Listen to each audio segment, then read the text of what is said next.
باللہ من الشیطان الرجیم بسم اللہ الرحمن الرحیم الحمد للہ والصلاة والسلام علی رسول اللہ وعلى آلہ آل اللہ واللعن علی اعدائہم اعداء اللہ اما بعد فقد قال اللہ تبارک وتعالی فی محکم کتابہ ومبرم خطابہ اعوذ باللہ من الشیطان الرجیم بسم اللہ الرحمن الرحیم افحسبتم انما خلقناکم عبثا وانکم الینا ترجعون۔ بامقصد زندگی کے موضوع پر آپ کی خدمت میں عرائض پیش کر رہا تھا۔ اگر انسان انبیاء علیہم السلام اور ائمہ علیہم السلام کی سیرت پر چلتے ہوئے اگر بندگی کریں تو پروردگار عالم کی طرف سے بہت ساری فضیلتیں اس انسان کو مل سکتی ہیں، یہاں تک کہ اگر انسان اللہ کی بندگی کرے، اللہ کی عبودیت میں مشغول رہے تو اللہ کی صفات کا وہ مظہر بن جاتا ہے۔ یہاں تک کہ بعض روایات میں ہے کہ میں اس کے کان بن جاتا ہوں جس کے ذریعے وہ سنتا ہے۔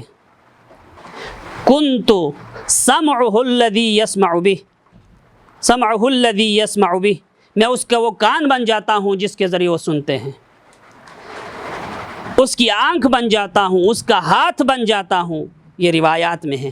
اسی طرح ایک اور روایت حدیث قدسی میں آیا ہے کہ عبدی اطعنی حتی اجعلک مثلی، میرا بندہ تو میری اطاعت کر، تو میری بندگی کر، میں تجھے اپنا مثل بناؤں گا۔ خدا کے لیے مثل نہیں ہے، لیکن قرآن کہتا ہے کہ وَلَهُ الْمَثَلُ الْأَعْلَى، خدا کے لیے مثل ہے، خدا کی صفات کا وہ مظہر بن جاتا ہے۔ خدا کے لیے مثل نہیں ہے، لیس کمثلہ شیء۔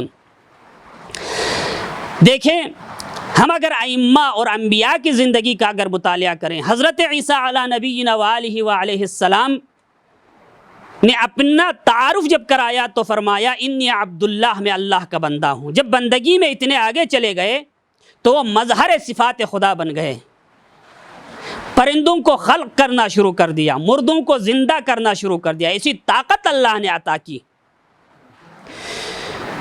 اچھا، بیماروں کو شفا دینا شروع کر دیا۔ اسی طرح خود امام صادق علیہ السلام نے فرمایا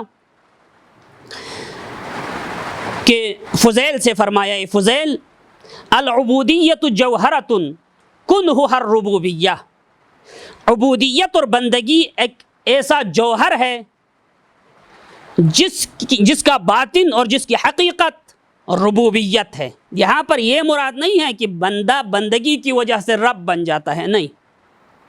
شہید مطہری رحمۃ اللہ علیہ اس حدیث کے بارے میں فرماتے ہیں، یہاں پر ربوبیت سے مراد خدا بن جانا نہیں ہے، بلکہ کسی چیز کا مالک بن جانا اور صاحب اختیار بن جانا ہے۔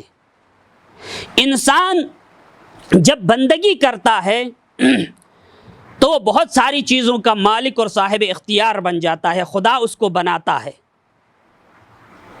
جیسے کہ ہم اپنی آنکھ کے مالک نہیں ہیں، اپنی زبان کے مالک نہیں ہیں۔ جب ہم باہر نکلتے ہیں ہماری آنکھ پر اپنا اختیار نہیں ہوتا، وہ نامحرم کو دیکھنا شروع کرتی ہیں، اس پر کنٹرول ہم نہیں کر سکتے۔ کہیں ایک مجلس سج جاتی ہے، وہاں پر غیبتیں شروع ہو جاتی ہیں، تہمتیں شروع ہو جاتی ہیں، زبان پر ہم کنٹرول نہیں کر سکتے، اختیار نہیں ہے، بے اختیار ہم کچھ ایسی باتیں کر گزرتے ہیں۔ تو اپنے نفس پر ہمارا اختیار نہیں چلتا، لیکن ہم جب بندگی کریں گے، اللہ کا بندہ جب بن جائیں گے تو ہماری آنکھ پر بھی ہمارا اختیار ہوگا، ہماری زبان پر بھی ہمارا اختیار ہوگا، ہمارے کانوں پر بھی ہمارا اختیار ہوگا، ہمارے ہاتھوں اور ہمارے پیروں پر، ہمارے نفس و جسم پر ہمارا اختیار ہوگا۔ جب پوری زندگی اللہ کی بندگی میں گزرے گی تو اس بندے خدا کی آنکھیں عین اللہ بن جائے گی، اس بندے خدا کے ہاتھ ید اللہ بن جائیں گے، اس بندے خدا کی زبان لسان اللہ بن جائے گی۔ امیر المومنین کو ہم یہی کہتے ہیں کہ علی امیر المومنین علیہ السلام عین اللہ ہے، ید اللہ ہے، اذن اللہ ہے اور ید اللہ ہے، لسان اللہ ہے۔ کیوں؟ اسی بندگی کی وجہ سے۔ العبودیت جوہرۃ کنھها الربوبیہ، صاحب اختیار بن جاتا ہے، ایسی طاقت خدا عطا کرتا ہے جو فوق العادہ طاقت ہے۔ اسی لیے جب قلعہ خیبر کو فتح کیا تو امیر المومنین نے کیا فرمایا؟ قلعہ خیبر کو ایک عام انسانی طاقت سے فتح نہیں کر سکتا تھا کوئی انسان، لیکن جب قلعہ خیبر فتح ہوا تو امیر المومنین نے فرمایا ما قلعت باب خیبر بقوت جسدانیہ او جسمانیہ بل بقوت رحمانیہ، میں نے قلعہ خیبر کو اپنی جسمانی طاقت سے فتح نہیں کیا، بلکہ رحمانی قوت تھی جس کے ذریعے میں نے قلعہ خیبر کو فتح کیا، باب خیبر کو میں نے اکھاڑا۔ تو یہ وہ طاقت ہے جو بندگی کے نتیجے میں ملتی ہے۔ اسی طرح قرآن مجید میں آیات مبارکہ موجود ہے کہ ایک جنگ میں پیغمبر اسلام سے مخاطب ہو کے خداوند عالم نے فرمایا فَلَمْ تَقْتُلُوهُمْ وَلَكِنَّ اللَّهَ قَتَلَهُمْ وَمَا رَمَيْتَ إِذْ رَمَيْتَ وَلَكِنَّ اللَّهَ رَمَى۔ اے میرے رسول، آپ نے ان دشمنوں کو قتل نہیں کیا بلکہ خدا نے قتل کیا۔ کیوں؟ رسول اللہ کے ہاتھ دستائے مبارک ید اللہ ہے۔ وَمَا رَمَيْتَ إِذْ رَمَيْتَ وَلَكِنَّ اللَّهَ رَمَى، آپ نے ان دشمنوں کی طرف سے یا تیر یا کنکریاں پھینکنے کا جو ذکر ہے وہ آپ نے نہیں پھینکا تھا بلکہ اللہ نے پھینکا تھا۔ رسول اللہ پھینک رہے ہیں یا رسول اللہ تیر اندازی کر رہے ہیں، لیکن قرآن کہتا ہے کہ اللہ نے کیا تھا۔ یہ ہے ید اللہ بننے کا مصداق۔ کیوں بنتا ہے انسان اس طرح؟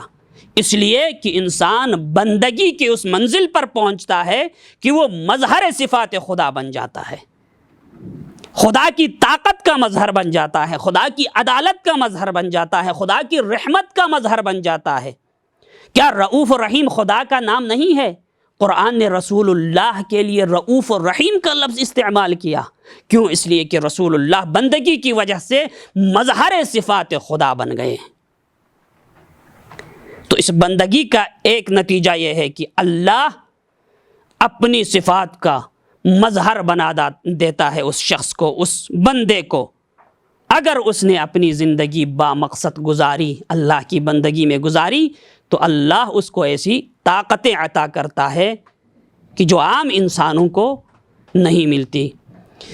خداوند متعال کی بارگاہ میں دست بدعا ہوں کہ پروردگار ہمیں حقیقی معنی میں پروردگار عالم کی بندگی کرنے اور ائمہ اہل بیت پیغمبر اسلام کی سیرت پر چلنے کی توفیق عطا فرمائیں۔ والسلام علیکم ورحمۃ اللہ۔